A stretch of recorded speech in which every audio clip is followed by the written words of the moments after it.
Welcome to Pallavi TV. మనం చూస్తున్నాం, మనకు షాబాద్‌లో పెద్ద ఇన్సిడెంట్ జరిగింది. దాదాపు 6గురిని హత్య చేసినటువంటి నిందితుడు రాజ్‌కుమార్ అనే వ్యక్తి 6గురిని హత్య చేసిండు.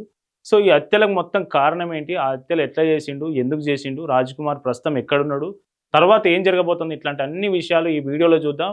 చాలా డీటెయిల్‌గా చూద్దాం. మనం గ్రౌండ్ రిపోర్ట్‌కి వెళ్ళొచ్చినాం కాబట్టి అక్కడ ఏం జరుగుతుంది? అసలు ఎందుకు హత్య చేసిండన్న వివరాలు, పూర్తి వివరాలు ఈ వీడియోలో మీకు కనిపిస్తాయి, చూడండి. సో, ఫస్టు ఇక్కడ కనిపిస్తున్నటువంటి వ్యక్తి పేరు రాజ్‌కుమార్. వీళ్ళది ఎస్సీ సామాజిక వర్గం. సో, ఎస్సీ సామాజిక వర్గానికి సంబంధించినటువంటి ఈమెను పెళ్లి చేసుకున్నాడు. సరిత అనే యువతిని పెళ్లి చేసుకున్నాడు. లవ్ చేసి పెళ్లి చేసుకున్నాడు. ఇతని ఏజ్ 28, ఈమె 2 సంవత్సరాలు. ఈమె కంటే వయసులో పెద్దదైనటువంటి సరితను లవ్ చేసి పెద్దలను ఒప్పించి పోలీస్ స్టేషన్‌లో పెళ్లి చేసుకున్నాడు రాజ్‌కుమార్ అనే వ్యక్తి. సో, రాజ్‌కుమార్‌కు ఒక అన్నయ్య, రాజ్‌కుమార్ ఇద్దరున్నారు. అన్నయ్య శంషాబాద్‌లో ఉపాధి కోసం శంషాబాద్‌కి వచ్చి శంషాబాద్‌లోనే ఉంటున్నాడు. సో, ఇంటి దగ్గర దైవలూరు అనే గ్రామం ఏదైతే ఉందో, దైవల్గూడ. సో, ఆ గ్రామంలో వీళ్ళకి ఇల్లు ఉంది. అట్లాగే షాబాద్‌లో కూడా ఇల్లు కట్టుకున్నారు వీళ్ళు. సో, వీళ్ళ పెళ్లి జరిగింది, అంతా బాగానే ఉంది.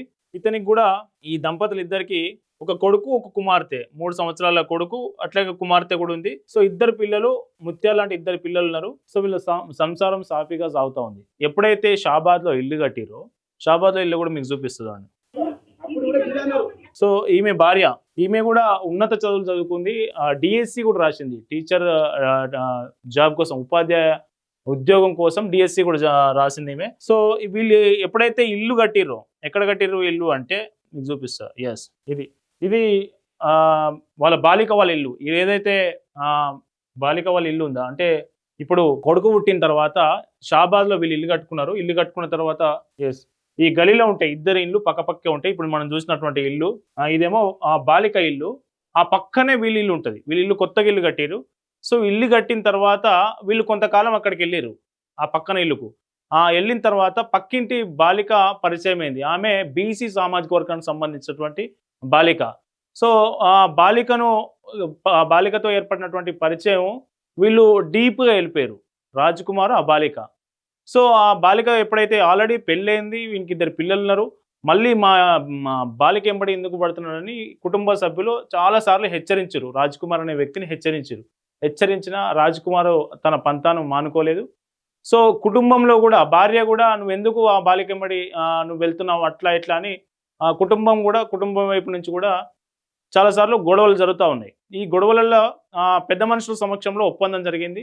ఒప్పందం తర్వాత మీరు మళ్ళీ ఆ బాలిక వెంబడి నువ్వు రావద్దని చెప్తే, సరే మళ్ళీ ఏం చేసిందంటే, ఫ్యామిలీతోని షాబాద్‌లో ఉంటున్నటువంటి రాజ్‌కుమారు మళ్ళీ మకాం ఎక్కడికి మార్చిండు? దైవలూరుకి మార్చిండు. సో, ఆ విలేజ్‌కి మార్చిండు.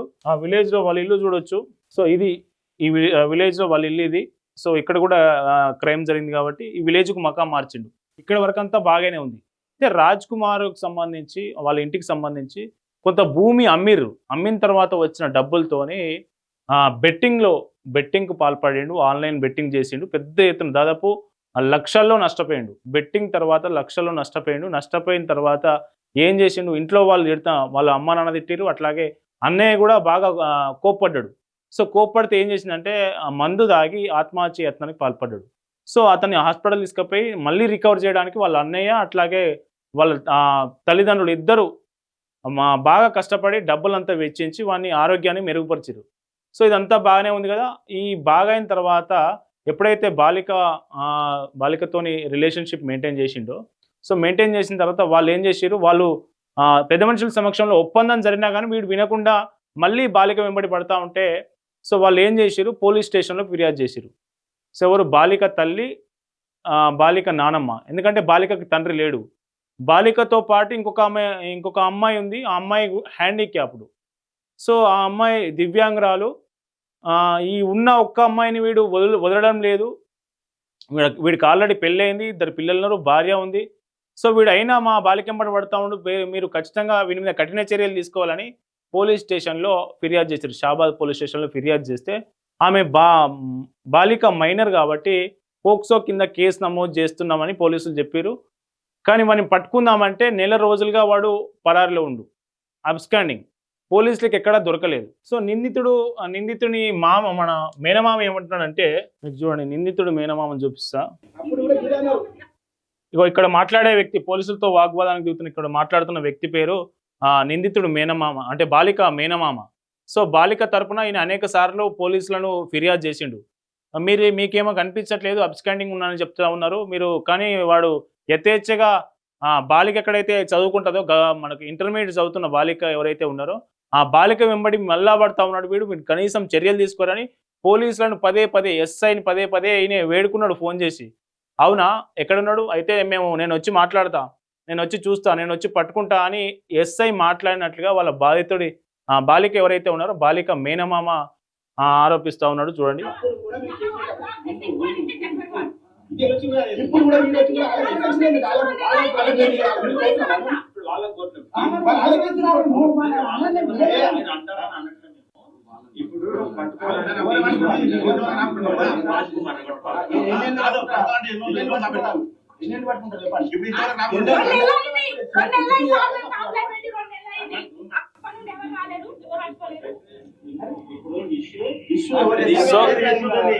సో ఇది ఇష్యూ. ఇక్కడ వరకు అంతా బాగానే ఉంది కదా. సో నిందితుడు అబ్స్కాండింగ్ లో ఉండగానే బెయిల్ అప్లై చేసిండా మళ్ళీ ఏంది అనేది మనకు పోలీసుల వర్షన్ ఇంకా బయటికి రాలేదు. కానీ బెయిల్ వచ్చింది. బెయిల్ వచ్చిన తర్వాత నిందితుడు గత 2 వారాల నుంచి యథేచ్ఛగా తిరుగుతూ ఉన్నాడు. అటు షాబాద్లో పోతా ఉన్నాడు, అట్లాగే వీని సొంతూరు దైవలూరు గ్రామం ఉంటుంది 5 షాబాద్కి 5 కిలోమీటర్ల దూరంలో. సో 2 గ్రామాల్లో పోతా ఉన్నాడు. నిన్నేం జరిగిందట అంటే నిన్న మధ్యాహ్నం బిర్యానీ తెచ్చినట్టు ఇంటికి భార్యను డబ్బులు అడుక్కొని 500 రూపాయలు బీరువులకి తీసుకుపోయి బిర్యానీ తెచ్చినట్ట. బిర్యానీ తిన్నారు. సాయంత్రం 8 గంటల దాకా ఎవరు బాధితురాలి తల్లి మనకు చెప్పిన విషయం ఏంటంటే బాధితురాలి తల్లి మనతో పాటు మాట్లాడింది. మనం మాట్లాడిన డీటెయిల్గా 8 గంటల వరకు బాధితురాలి తల్లి అంటే రాజ్ కుమార్ ఎవరైతే ఉన్నారో వాళ్ళ భార్య వాళ్ళ తల్లి 8 గంటల వరకు మనకు నిందితుడు రాజ్ కుమార్ దైవలూరు ఏదైతే గ్రామం ఉందో ఆ గ్రామంలోనే రాజ్ కుమార్ వాళ్ళ భార్య 2 పిల్లలతో ఉంటున్నాడు.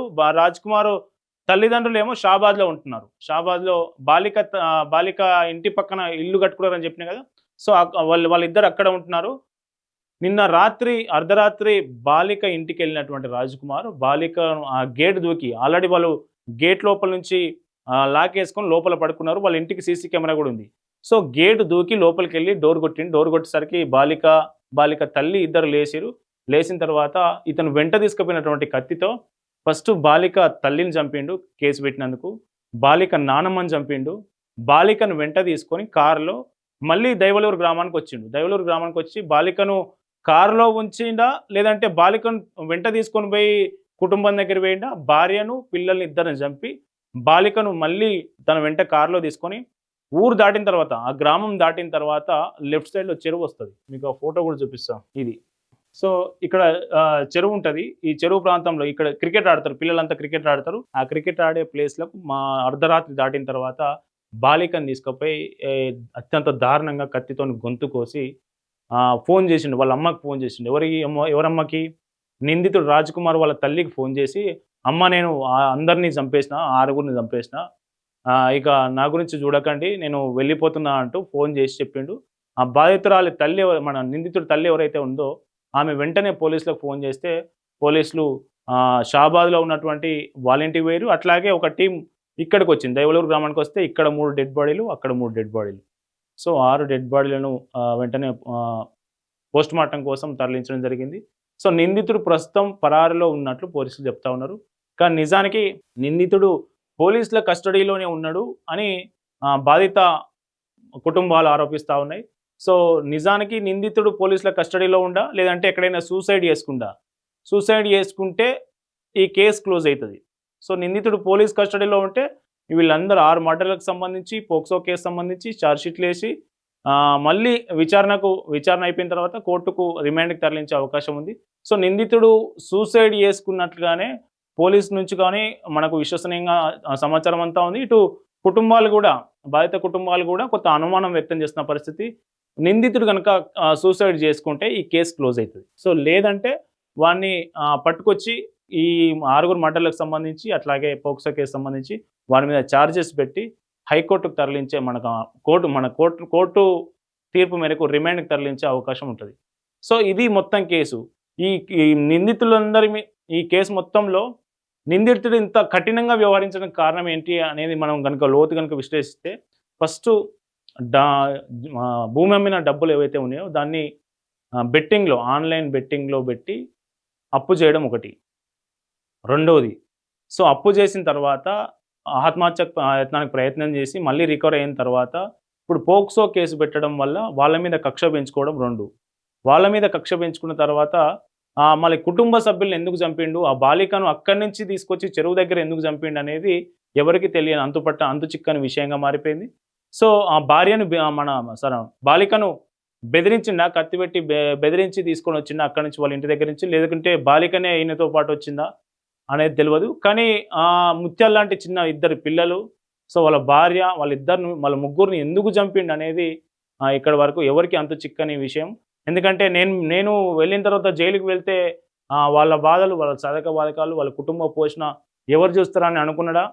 అసలు మళ్ళీ ఏం జరిగి ఉంటది? వాళ్ళ ముగ్గురిని చిన్న పిల్లలతో పాటు భార్యను ఎందుకు చంపిండు?